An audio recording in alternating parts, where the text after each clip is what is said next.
So we just want to be clear that what we spoke about here, most of the molecules are not legal still. So be careful, making sure you're doing things properly with the right supervision, with the right care, and in the right place.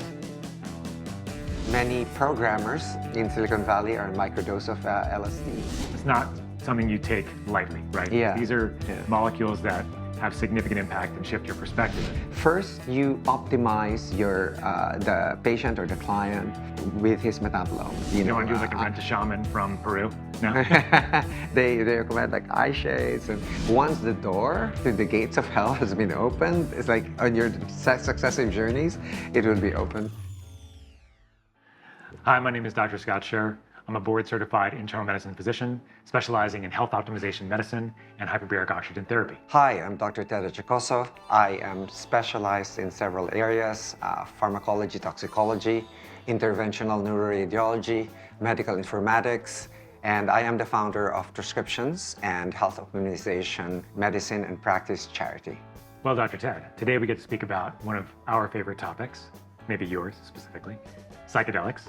And we're going to listen to this lady speak a little bit about psilocybin, and we're going to go from there. Okay.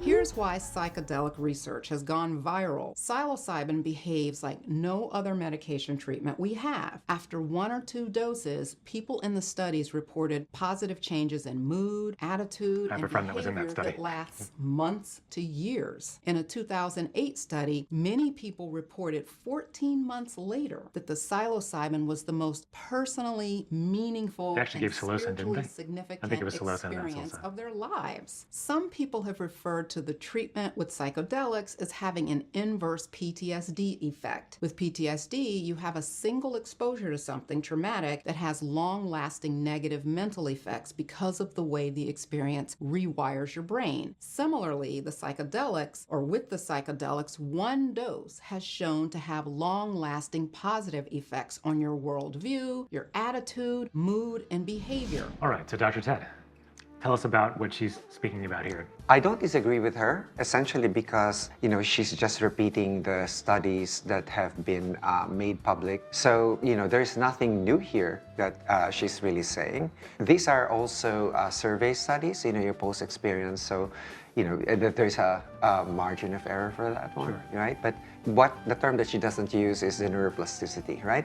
And what are classic psychedelic, those that affect the 5-HT2A receptor, are classic. There are certain molecules now that we call psychedelic, but they're not really within the psychedelic realm. See, in psychiatry, right, we really have no more effective drugs, for any of these things. And I think it's really time that the psychedelic renaissance came back. We need new molecules to explore because we are not coming with any more effective drugs. Yeah. Right? Yeah. I remember reading, I think the study that she's referring to is the one where they gave psilocin, which is the active ingredient. And I had a friend of mine, she's a physician actually in Oregon, who was part of the study, and she said it was a phenomenal experience. Yeah. But it was weird because they were in a lab with just 2 people watching them while they took some amount of psilocin, and they just watched her for 3 or 4 hours. Yeah, yeah. But what are your thoughts overall on the state of where psychedelics are? Well, they have controlled studies, right? But you cannot really control for... That's the issue. For everything, yeah. Right? Whether or not you're in deep grief or whether or not you're basically okay. Yeah. So you could see these people, essentially what they have is a perspective shift, right? About their lives and everything is going on around them. Of course, in scientific parlance, it's just like, a new set of neural connections. For example, LSD and DMT, after about 6 hours, you're growing dendritic connections in the brain. Right. Right. We know, but we do not know a lot, right? But we do know that a certain amount of them would, for example, flood the default mode network of the brain, silencing yourself or your ego, and the parts of the brain that don't normally communicate begin to communicate. That's why, for example, many programmers in Silicon Valley are on microdose of LSD, right? Right. So, but a single dose could be a life-changing experience for people. Let's talk about the dose, right? Because I know there's a spectrum of dosing, typically where you get certain types of experiences depending on what you do. Do we want to talk about that a little bit? Yeah, the heroic dose that they actually say is about 5 grams of mushroom, Yeah. but then again, that depends on the potency of your mushroom. Yes. Right? There was an interesting podcast with James Fadiman himself. He said he just mentioned a line that the microdose is like 1/10 of a tripping dose.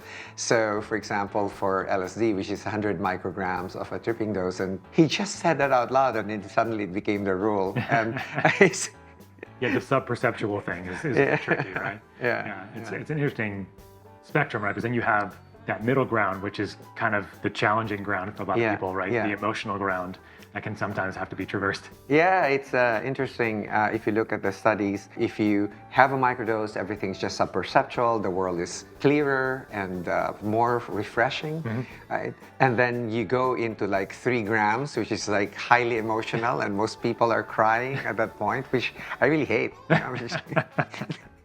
And then you go to the 5 grams, the heroic dose, when people just, essentially experience ego death, and they come back from it like very refreshed without me having to tend to the crying. Yeah.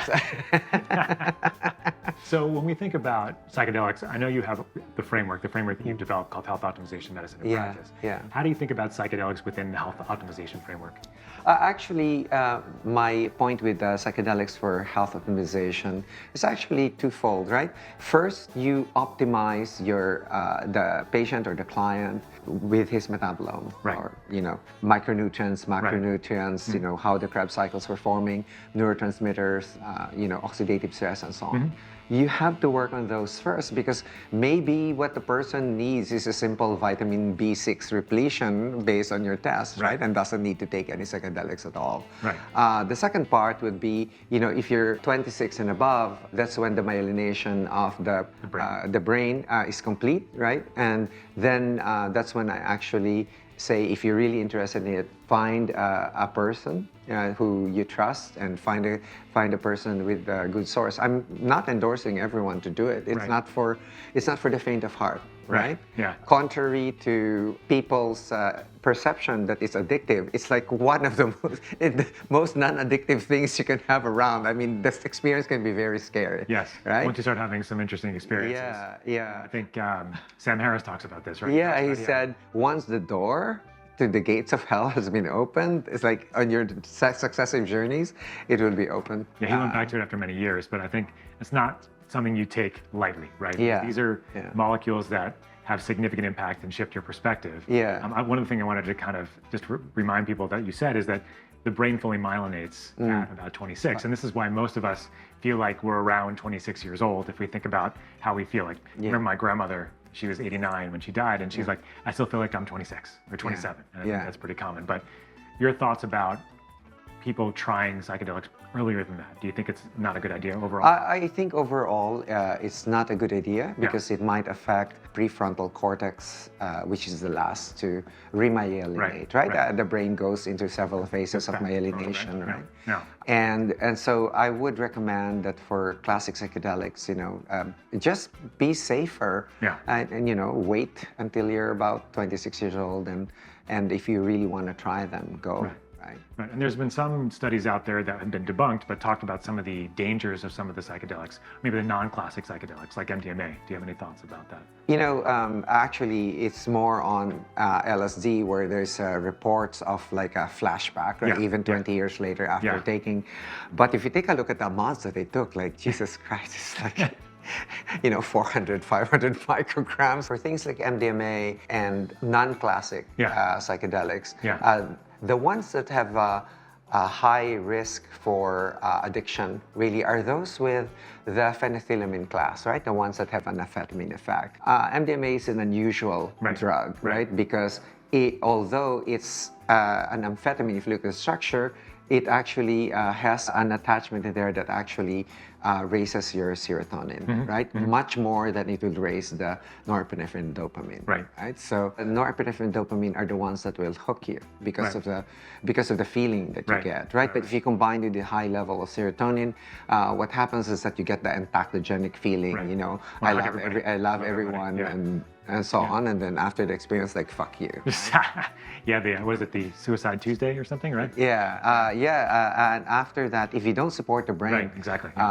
properly, then, you know, that's when, say, you took it on Saturday night and there's a Suicide Tuesday. It's because your levels of neurotransmitters are down. Yeah, and that's why it's really important, right? We talk about this in health optimization medicine and just overall in clinical practice, is like understanding what is actually happening during, you know, if you're going to have this experience. And I know you support your clients this way too. When it comes to health optimization and the framework and how we think about psychedelics, is there a way that you feel like people that are listening should kind of think about it if, you know, if they're kind of going and they're going to think about doing psychedelics at this point? Well, in the first part, you know, are they of the right age? Right. In the second part, you know, can they get themselves health optimized first before they get into psychedelics, right? Because you're going to stress your body with any psychedelic, right?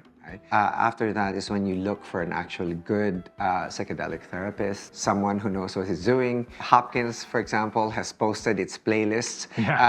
You know, while on that, they recommend, you know, want to do like a rent a shaman from Peru? No. they recommend like eye shades, and you know, I'm more of a clinical kind of guy when it comes to this, because I'd like to know the dose, right, that's being given. As you said, you know, it was a psilocin that was given to them, because psilocybin itself is not active, right? It's converted by the liver to psilocin, and psilocin is the active ingredient. Right. And what if your liver is fucked, right? Yeah, I mean, that's true, right? I mean, there's like the rent a shaman now in South America. You can go down there and you just don't know what you're getting and who you're getting it from and what kind of brew you're going to be getting. So it's a big challenge. I think it's great that there's so much more knowledge and awareness about psychedelics and how they are shifting. I mean, even 2 or 3 years ago, I don't think we would have felt that comfortable even talking about this publicly, because as physicians, we have licenses, at least, you know, I do. But that's why I salute Rick Dublin, right? It's just tireless effort of just bringing this back. Because all of the studies, you know, it was just like swept under the rug by Nixon, right? Together with all of the other things that were already being used clinically. Really. And then the country was brainwashed with like, you know, the frying pan with the egg. And this is your brain on drugs. It's like, that's all fucked up. But 2 generations, 3 generations bought into it. I was the dare kids, like back in the 1980s, and I had to go on these buses and learn about drugs from police officers, and they were trying to get you to rat out your parents if they were smoking pot. It's crazy shit. So thankfully we're done with all that. Dr. Ted, thanks so much for your enlightening conversation about psychedelics, and I look forward to more conversations and experiences. This is not medical advice. Please talk to your healthcare physician or practitioner before you try anything.